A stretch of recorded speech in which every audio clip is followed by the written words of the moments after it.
Hi, my name is Mike Kynes, and today I'm going to talk to you about device fingerprinting, which is a way to identify and authenticate the origin and integrity of an electronic device.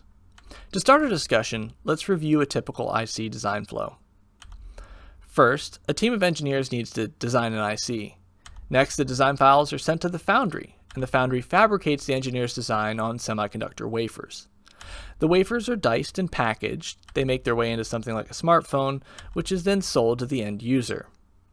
The problem is a bad guy can modify or tamper with the IC.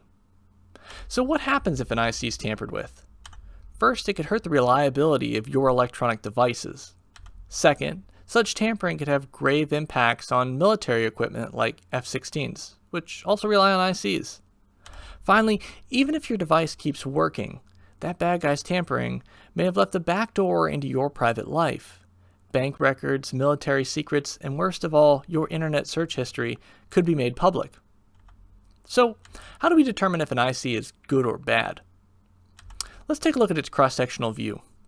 You'll see here transistors in gray connected with metal lines in black. All metal lines have resistance and capacitance, and their RC values are determined by a combination of process-specific and design-specific factors. Parameters such as the thickness of metal lines and the dielectric material between them are characteristic of an IC's originating foundry. Parameters such as line's length and location are set by the IC designers.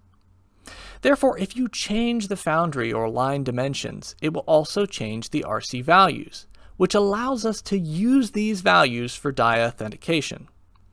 However, since these lines are 1,000 times smaller than a human hair, it's hard for a foundry to reproduce them with perfect accuracy.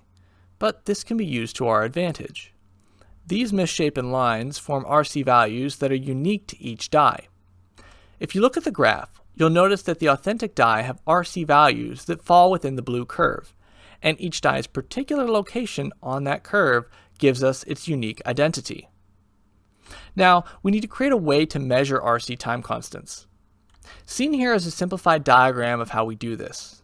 First, we charge a metal line's capacitance, and then we discharge it through its own resistance. By measuring the rate of discharge, we can find the RC time constant of the line. Finally, we integrate these measurement circuits onto a die, as shown on the right, and the rest is, as they say, history. In closing, I want to thank you for your time, and if you have any questions, please feel free to reach out to me.